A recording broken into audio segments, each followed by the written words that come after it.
Welcome back, everyone. We're here today on episode 62 of the Integrative Health Coach Success Podcast, where we are going to be answering the question, is health coaching a good career path?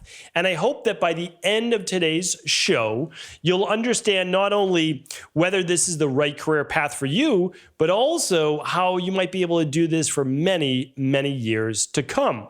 So one of the things that I like to start out with is this. When someone asks me, is this good or is this a good career path? You have to understand there's two ways to look at a career. So a lot of people, they will take a job for money. Okay, and I'm not saying that that's bad. I know a lot of people that became an attorney, an accountant at a big firm, a stockbroker, working for a hedge fund company, and they were retired, honestly, by early 40s. Now, that means they put in about 20 years of work. I'm not saying that's not a lot of work. It's a lot of work. It's still 20 years, right? But then they were just done.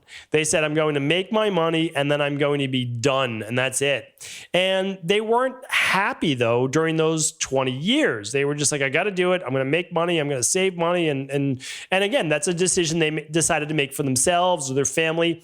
And I have no problem with that. People can choose how they want to live their life. But when you're talking about other careers, let's say you're in the health and fitness-based field, or you're a chiropractor, or you're an esthetician, or you're a yoga instructor, or you're a personal trainer, or you're a health coach, you are doing that most likely because you love it. You would do it for free. It's a passion of yours. It's not even really work. I worked as a personal trainer from 18 years old, for many, many years after that, but about a decade. And then after that, it's not that I stopped being a personal trainer. You don't stop being one. Like, it's not like it's a part of who you are, right? I progressed. I was doing a lot of nutrition. I was doing a lot of strength and conditioning, went back, got my degree, practicing naturopathy, worked in functional medicine. But here's the thing I like to share with people is that I didn't get into any of these fields because I said, oh, this is a great way to make money. No, it's not. There's never a path that I said I'm going to take for myself. I said, I'm going to do what I love, and I'm going to share with people what I've learned, and I hope to be able to make a good income from that. Now, here's the flip side. I've made a great living. I've opened up multiple wellness centers and nutrition, body transformation center, and been able to touch so many lives in the process. So I got more out of this career path than I could have following any different career path that many of my other colleagues or friends did in college. So you have to understand is that the question, I'm gonna go through actually the finances and nuts and bolts behind this in just a second. But you have to understand is you don't ask yourself, is this a good career? All right. You might be asking, can you make money in the field of health coaching? That's a better question to ask, because is health coaching a good career? Well, it's the best career in the world if you love to help people get well, lose weight, overcome behavioral-based issues, live longer. It's the best career in the world, right? I mean, being a personal trainer, best career in the world. Being a yoga instructor, best career in the world. Being a health coach, best career in the world. If you're doing what you love, it's literally the best career in the world. So that question's done. That was easy to answer, right? It's the best.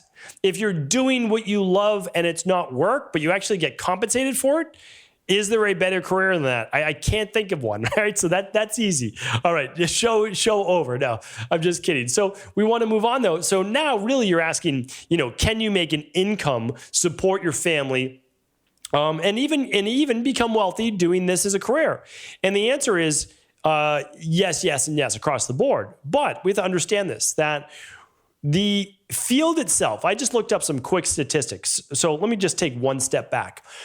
If you are inside of IHP, in the Integrative Health Practitioner Institute, and you've passed level 1, you actually get a free business coaching course now. Literally, people would charge and do charge $4,000 or $5,000 for this.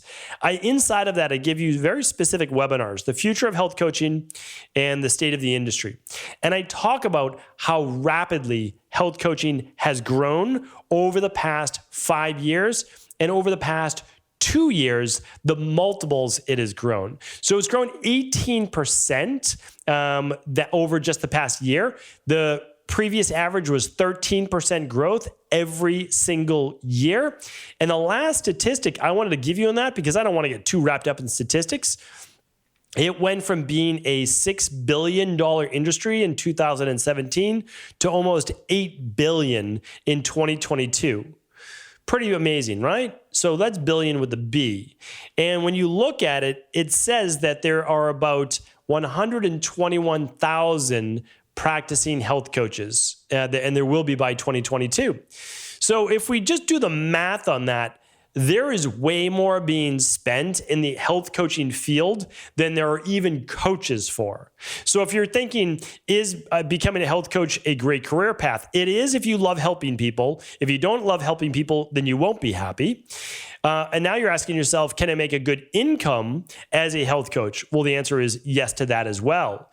So for you, you really just need to decide how you want to practice as a health coach, and also how you're able to differentiate yourself as a health coach. And I want to go over that just for a moment now, but there's two more parts to this.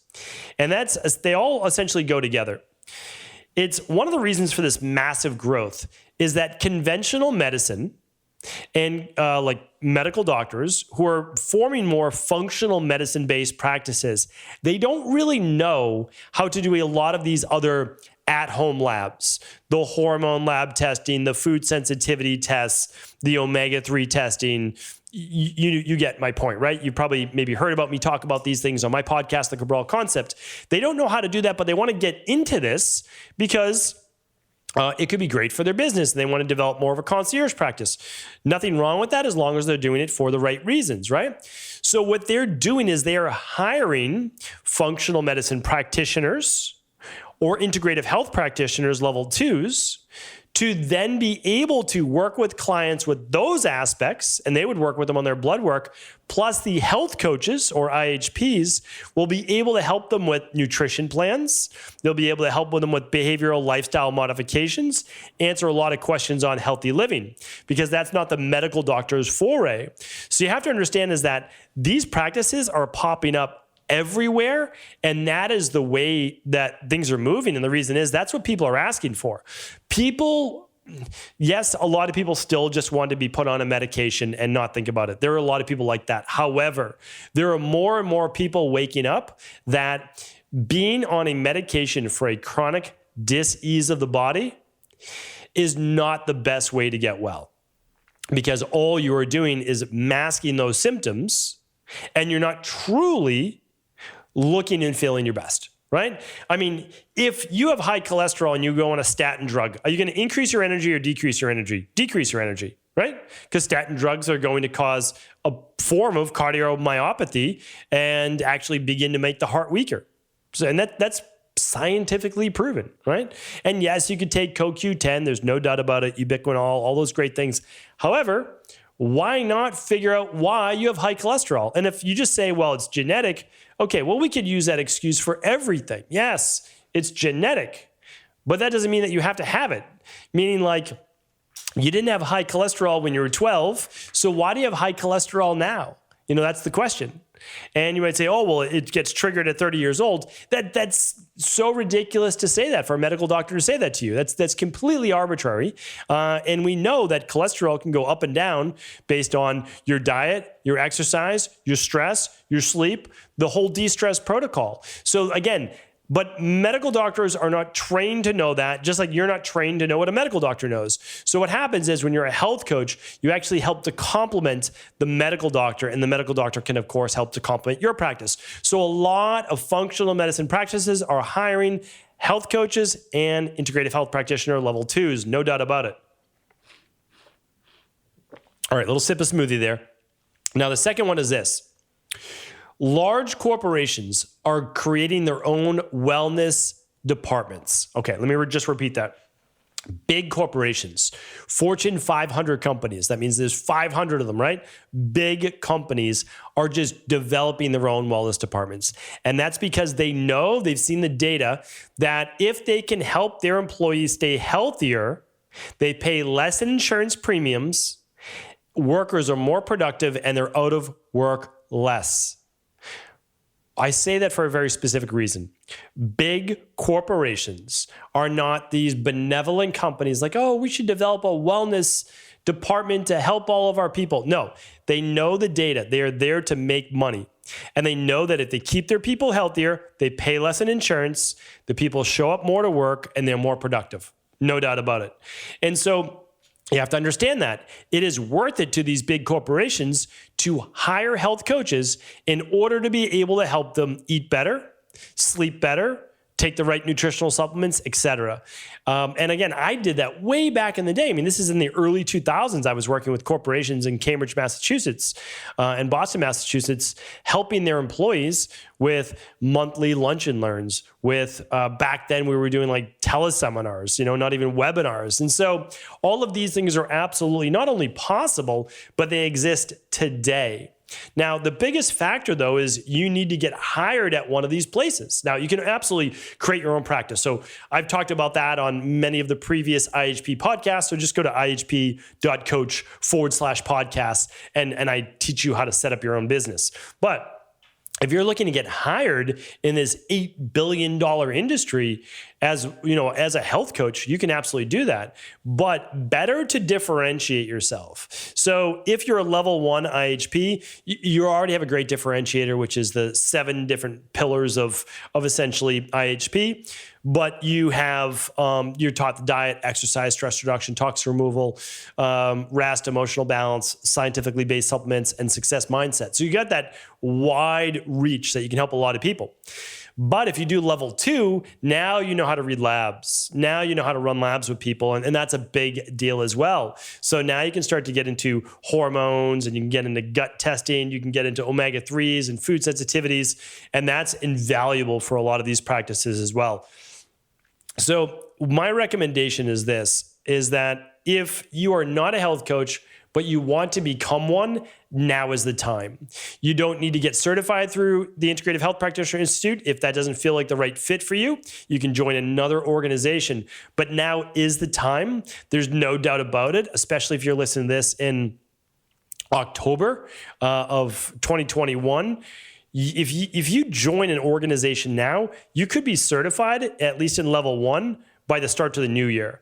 Meaning like you can start applying for jobs, you can start working with clients, and that could be a game changer. Obviously, everybody has to start somewhere. My second recommendation is this. Yes, it's the absolute best time to get started. There's no doubt about that because of the blossoming of the industry, but also virtual health coaching can now be done anywhere, any country around the world, and it allows you to essentially create your dream job and work from home, and that's what a lot of our IHPs do. I could go on and on this topic. I don't want to get too deep because I've done that on other shows. I would just say this. If you're looking to gain clients in the long term, or you're looking to get hired by a corporate wellness program or a functional medicine-based practice, you need to show one of two things. One is you need to differentiate, and you've just got a niche. Like you work with menopausal women, like one person that I'm personally like mentoring and working with, or you work with women with PCOS, or you work with thyroid, or you work with children, right? All of those are great niches. So you can be great, and then you can get hired in for that niche. That's fantastic. But the second one is this, a deep level of knowledge. So like a deep level of knowledge would be like an IHP level 2 or even level 2 with mastery. Now what happens is when we're, because again, my company does the same. When we're looking to hire, we say, okay, niche, great, maybe, but we work with a really diverse group of people. So for our practice, we're not as concerned about the niche. We want to go deep. So we want people with that education. You don't have to have a degree, but you need the education, the certifications that allow you then to say, okay, this person has the qualifications, they've done the study. Now we're going to kind of show them how we use our system. So there's multiple ways of looking at this, but I can tell you this. I got asked the question, is health coaching a good career path? If you love helping people to get well, it's not only a good career path, it's the best, right? I can't imagine doing anything besides what I'm doing right now. It truly is the best. The other great thing is this, is that great to be a personal trainer. I love personal training, yoga instructor, all of that. but I would do an add-on. I would do this and personal training. And that's because when you're 60 years old, now I had actually had an aunt that was doing personal training into her 60s, but you may want to add more to that. And that's something to think about, okay? Again, you could be training, and again, I have clients training 60 years old right now, they're personal trainers. And so they're doing amazing, but you might want to add on to that so that you can work with, again, a larger pool of people as well. Something to think about, just going to put that out there. But again, health coaching as a career, you can do it forever, right? There's no age limit. And now that you can do it virtually, you can do it in your office, like I'm in my office right now, and working with anyone around the world. So truly an amazing field. I feel blessed to be in this field. I feel I'm extremely grateful to be in this position that I'm in right now. And I simply want to share that with you. So if I can answer any questions, if my team can answer questions, do feel free to reach out. We're always happy to help. All right. Take care, everyone.